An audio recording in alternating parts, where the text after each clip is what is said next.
안녕하십니까, 전은성입니다. 자, 어제 2020년 주택 공시가격에 대해서 안이 발표가 됐어요. 그래서 오늘부터 열람이 가능한데 그 내용을 간략히 요약을 해드리고, 그리고 신문기사 한번 살펴보고 결론 내리는 시간을 갖도록 하겠습니다. 자, 어제 발표했습니다. 공동주택 공시가격 안을 19일부터 열람 가능하고요. 안이라고 나온 것은 변경도 가능하다는 뜻이죠. 그래서 이 제기를 할 수도 있는 부분이고, 그래서 일단은 확정이 아니라 안이라고 나온 거예요.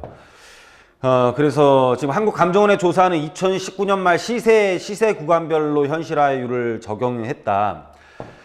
보면은 2019년 말 시세, 현실화율 재고, 가격대 현실화율 수준을 고려하여 재고를 했는데, 무슨 뜻이냐면 9억 미만에 대해서는 거의 적용을 안 했어요. 9억 미만에 대해서는 조정을 안 하더라도 좀 높게 평가가 되고 있었다. 근데 오히려 점점 높은 금액으로 갈수록 현실화율이 떨어졌었기 때문에 30억 이상 같은 경우는 현실화율을 80% 미만으로 적용을 해야지만이 형평성 있게 다 금액이 공시가격이 결정된다, 이런 내용입니다. 그래서 9억 미만에 대해서는 적용을 안 했고 점점 더 9억 넘는 주택들에 대해서 적용을 했는데, 거기에 대한 숫자를 보면 전체 1383만 호의 공동주택 중에 9억 미만이니까는 현실화율 재고를 하지 않는 게 무려 1317만 호, 95.2%이고 전국적으로 적용을 받는 게 4.8%, 66.3만 호예요. 그래서 전국적으로 4.8%가 현실화율의 재고 대상이 되는 것이다.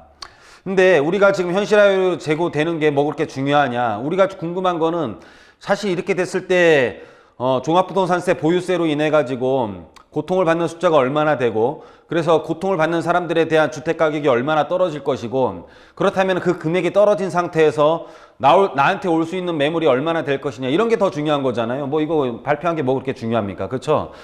결론은 내가 떨어진 가격에 살 수 있겠느냐, 그 매물은 얼마나 되겠느냐라는 것을 뭐냐 대략적으로 한번 보면은요, 66만 3천 호 중에 보유세로 고통받는 다주택자가 전부 매물을 내놓는다고 가정을 하자고요. 다주택자는 전부 매물을 내놓는다라고 가정을 하고, 이 중에서 1주택자를 포함한 게 66만 호잖아요. 이 중에 다주택자를 그냥 30%라고 가정을 해요. 전국적으로 30%라고 가정을 하고, 그 중에 임대사업을 등록을 한 매물, 그래서 종합부동산세 합산 안 되는 매물을 30%라고 가정을 하자고요. 그러니까 70%는 다주택자의 70%는 종합부동산세 합산이 되는 매물을 갖고 있다라고 가정을 하는 거죠. 그리고 이 사람들 매물 중에 절반이 증여로 가고 절반은 매물로 나온다라고 가정을 하면은 이렇게 곱해버리면 돼요. 66.3만 호 곱하기 다주택자가 30%인데, 이 중에 다주택자가 30%인데 이 중에 임대사업자니까는 고통받지 않는 매물이 30%니까 고통받는 매물을 70%라고 가정을 해요. 그리고 그 중에서 50%는 증여로 하고 나머지는 싹 다 매물로 나온다고 하면은 약 7만 가구의 매물이 나오는 겁니다. 그러니까 66.3 곱하기 0.3 곱하기 0.7 곱하기 0.9를 하면은 거의 7만 가구 정도 매물이 나온다고 가정을 하는 거죠. 거의 전국적으로 매물이 나오는 게 7만 가구이고, 이거는 시도별로 이제 안분을 해보면 되겠죠. 시도별로 안분을 하면은 각 시별로 어느 정도 나오느냐, 이렇게 판단이 될 겁니다. 전국적으로 한 7만 가구가 그러면은 4월 달에, 지금 4월 달부터 이의 제기를 하고, 뭐 그 다음에 이제 6월 달부터 이제 종합부동산세 이제 우리가 합산이 되고 재산세 합산이 되고 이렇게 되다 보면은 그리고 또 6월 달 안에 다주택자들이 팔아야 되는, 10년 이상 갖고 있었던 사람들이 팔아야 된다라고 하면은 10년 이상 가진 매물들이 나오겠죠. 나오게 되면 양도소득세에 대해서 한시적으로 회피 구간이 있으니까는, 그러면 사실 이거보다도 훨씬 더 적은 매물이 나올 가능성이 높죠. 여하튼 간에 수치적으로 대략은 한번 살펴본 거고요. 보면은 이제 시세 구간별 공동주택 공시가격 변동률을 보면은 30억 이상이 굉장히 높은 거를 알 수가 있어요. 오히려 3억 미만은 떨어지는 거고요. 30억 이상은 되게 많이 높아진다. 뭐 하여튼 이제 부자들이 고통받는 나라죠. 우리나라는 이제 부자들이 고통받는 나라이고, 뭐 돈 안 벌면 나라에서 막 돈도 막 퍼주고 뭐 이제 이러는 나라인데, 여하튼 간에 조세 저항이나 어떤 부자들에 대한 이 분담률 때문에 오히려 부자들이 더 소비를 또 줄어들이고, 이건 한번 사태를 한번 살펴봐야 될 것 같아요. 과연 이렇게 하는 게 맞는 것인지. 지금 뭐 돈을 풀라고 미국 같은 경우는 헬리콥터 머니 뭐 이런 말 얘기까지 나오는데, 사실 지금 돈을 풀고 소비를 막 해가지고 내수 경기를 살려야 되는 판에, 지금 전반적으로 코로나 때문에 국제적인 교류가 없어지는 상태에서, 그러면 살아남는 것은 내수 시장을 살리는 건데, 내수 시장에서 돈을 쓸 수 있는 사람들에 대한 보유세를 높였을 때 과연 내수가 어떻게 될지도 한번 지켜봐야 될 것 같습니다. 자, 그래서 전국 현실화율은 69%로서 전년 대비 0.9% 상승하는 것으로 나타났다. 그래서 참 이게 0.9%의 문제가 아니고 돈을 쓸 수 있는 사람들에 대한 부담률을 높인 것들, 이런 게 가장 큰 문제예요. 66만 호에 대한 사람들이 제일 소비 성향이 강한 사람들인데, 66만 호가 돈을 못 쓰게 하고 돈을 안 쓰는 사람들에 대해서 감세를 한다는 자체는 좀 문제가 있어 보이지 않느냐. 그래서 향후 계획을 보면은요, 여러분들이 부동산 공시가격 알림이 사이트에 가서 확인을 할 수가 있어요. www.realtyprice.kr로 들어가면 여러분들이 알 수가 있는 거고, 4월 29일 날 결정을 해서 공시를 할 예정이에요. 의견이 있는 경우는 4월 8일까지 의견서를 부동산 공시가격 알림이 사이트에서 온라인으로 제출하거나 시군구청 민원실에서 우편 또는 팩스 또는 직접 방문하여 제출도 할 수 있습니다. 이건 향후 계획이고요. 여러분들 한번 잘 살펴보시고 오늘부터 realtyprice.kr로 들어가셔서 잘 살펴보시면 될 것 같습니다. 여기에 대한 보유세 시뮬레이션, 이게 가장 중요한 것 같아요. 이게 가장 중요한데, 시뮬레이션 보면은 뭐 이제 음마아파트 같이 갖고 있는 사람들이 강남구의 A단지 음마아파트를 말하는 것 같아요. 이거는 419만 원이 나오는데 보유세가 610만 원. 이게 한 채를 갖고 있을 때입니다. 한 채를 갖고 있을 때는 사실은 그렇게 큰 문제가 되진 않아요. 한 700만 원 정도 내는 사람이 한 1000만 원 정도 내고요. 그리고 400만 원 내는 사람들은 거의 한 1.5배 정도 올라가는 것 같아요. 1.5배 정도. 그래서 1.5배 정도 올라가는 것 같습니다. 1주택일 경우에는 강남에 있는 단지들은 1.5배 정도 올라가는 것 같고, 뭐 서초구도 마찬가지겠죠. 1,100만 원이 1,650만 원. 그러니까 1.5배 정도 올라가는 거예요. 1.5배 정도 올라가는데, 금액적으로 따지면은 금액으로 따지면은 배수로는 1.5배이지만 금액으로는 한 200만 원 선, 1주택자들은 한 200만 원 선이나 아주 비싼 집을 갖고 있는 사람이 한 500만 원. 그럼 한 달에 한 40만 원 정도 더 내는 건데, 아주 비싼 집을 갖고 있는 사람이 40만 원 더 내는 것은 큰 문제가 없어 보이고, 마용성에 있어서 245만 원 내던 사람이 한 100만 원 정도 더 내는 거예요. 354만 원 내면은 한 달에 한 10만 원도 안 되게 좀 더 내는 거기 때문에 1주택자들은 큰 문제가 없어 보입니다. 하지만은 다주택자들이 이제 되면은 이제 굉장히 이제 힘들어져요. 다주택자들이 A, B로 가보면은요, A만 갖고 있을 때는 400만 원을 내고, B를 갖고 있으면 600만 원. 그러니까 두 개를 한꺼번에 갖고 있을 때는 오히려 3천만 원을 내요. 3천만 원을 내는데 이 5천만 원으로 올라갑니다. 참 굉장하죠. C, D를 갖고 있을 때, C를 갖고 있으면 한 채만 갖고 있으면은 400만 원을 내는데 D를 갖고 있으면은 이제 1,100만 원, 이제 400만 원, 1,100만 원을 내는 건데, 두 채를 갖고 있으면은 무려 3,800만 원을 내는데 올해부터는 6,300만 원이 이제 또 내게 되는 거죠. 어마어마하게 되죠.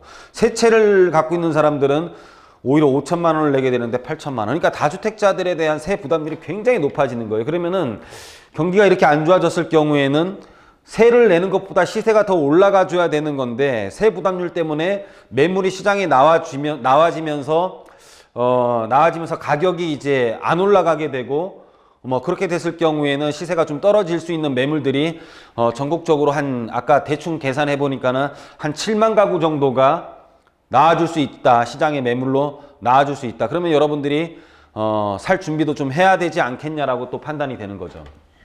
여기에 대한 기사들을 한번 보면, 기사를 한번 보기 전에 세액 공제 및 보유세 부담 상한 등에 대해서 한번 여기에 대해서 세 계산하는 방법을 말씀드릴게요. 1주택자에 대한 1주택입니다. 다주택자는 안 되고요. 1주택자에 대한 연령별 주택 보유 기간에 따른 세액 공제인데 연령별로 최대로 받는 게 30이고 기간별로 최대로 받는 게 50인데 두 개를 합산하는 거예요. 근데 종합 한도는 70%입니다. 80%가 아니고. 그러니까 두 개를 합산했을 때, 그러니까 만약에 70세 이상인 분이 종합부동산세 대상이신데 70세 이상이면서 15년 이상 갖고 계셨으면은 70%를 공제받아요. 그 내용이 뭐냐면은 세액 공제 전에 46만 8천 원을 내야 되는데 46만 8천 원을 내야 되는데 얼마를 빼주냐면은 46만 8천 원에서 70% 금액을 빼고 내는 거예요. 빼고 내다 보니까는 이 1주택을 갖고 있는 70세 연세가 넘으신 분은 14만 원을 내시게 되는 거죠. 그래서 연령별로 본인이 어디에 포함되는지, 연령별로 60세 이상이면 나이에 대해서는 10%를 감면을 받으시는 거고 60세 이하는 아예 감면 못 받습니다. 그리고 65세 나이에 대한 게 10%, 20%, 30%가 있고요. 보유기간에 대해서는 나이에 상관없이 20%, 40%, 50%가 있어요. 기간별로 5년, 10년, 15년. 그래서 기간별로 50세, 35세부터 만약에 60세까지 60세 미만으로 예를 들어 15년을 갖고 있었으면은 1주택자인 분들은 만약에 50세인데 15년을 갖고 있었다면은 내야 될 세금의 50%를 공제받는다는 내용이고 거기에 대해서 나이별로 10%, 20%, 30%를 추가로 받는데 추가로 받는 종합 한도는 70%라고 보시면 될 것 같아요. 그래서 요거는 여러분들이 해당되는 연세와 보유 기간에 따라 한번 나온 세액에 대해서 감면받는 금액을 계산해 보시면 될 것 같습니다. 자, 관련 기사 살펴보면 자, 서울시 서울 공시가 15% 급등, 이 와중에 보유세 폭탄, 이 와중이 뭐예요? 지금 코로나로 전 세계가 연일 돈 풀기, 리먼 때 처방 뛰어넘었는데 그래서 돈을 푸는 이유가 뭐예요? 돈 풀면서 뭐 경제에 대한 부분 또는 뭐 소비를 진작시키는 부분들도 있고 그런 상태에서 지금 뭐 보유세 폭탄 하면은 과연 돈을 쓸까 걱정이 됩니다. 자, 우리나라 내수가 살아날지 굉장히 걱정이에요. 자, 9억 미만 공시가 상승률, 9억 이상은 21% 뛰어넘어.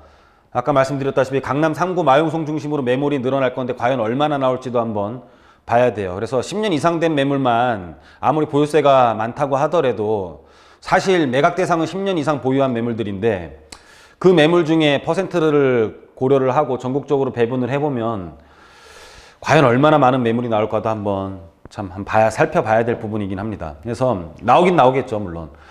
아까 A단지, 강남구 A단지가 음마아파트를 말한 거예요. 음마아파트에 대해서 419만 원이 610만 원으로 오르는데 1주택자한테는 그렇게 큰 부담은 아니다.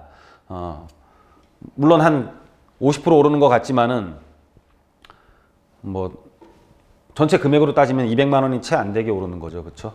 그래서 1주택자는 큰 문제가 없다라는 것을 보여주는 거고. 뭐 그중에 웃긴 내용 중에 하나가 이거죠. 지금 집값을 잡는 게 문제고 사실상 종합부동산세 올리는 것도 우리나라에 대한 뭐 세수에 대한 부분을 확보하기 위한 부분들도 아마 그게 제일 클 수도 있겠지만은 지금 사실 집값을 잡는 데에서 여러 가지 정책이 나오면서 나온 정책 중에 하나가 종합부동산세에 대해서 현실화시키는 건데 사실 그렇게 노력을 하면서 분양가 상한제에 대해서는 코로나로 인해 가지고 3개월 더 연장을 해줬습니다. 참 웃긴 내용이죠. 그렇죠? 집값 잡으려고 하는데 4월까지 지금 분양가 상한제에 대해서 적용을 제한을 시키다가 7월 29일부터 적용하는 걸로 3개월을 연장을 해줬어요. 가장 영향을 많이 받는 게 둔촌주공이랑 원베일리겠죠. 약간 웃긴 내용인 것 같습니다. 자, 돈다발로는 사람 경제 못 구해. 돈을 아무리 풀어도 못하고 코로나 치료제 5월에 나올지 주신. 저는 왜 5월이라고 이렇게 딱 적었는지 모르겠어요. 이제 3월인데 4월에 나올지 주시, 뭐 아니면 또는 조만간에 나올지 주시, 뭐 이렇게 해야 되는데 5월이라고 한 게 뭐 마치 어느 정도 이 코로나 치료제에 대한 부분들이 개발이 완성이 돼가는 거냐, 약간 이런 느낌을 좀 받고 있습니다, 사실은. 그래서 빨리 좀 나와서 안정이 되면은 이렇게 헬리콥터 머니처럼 이렇게 돈을 막 뿌린 것들이 어떻게 될지 한번 궁금합니다.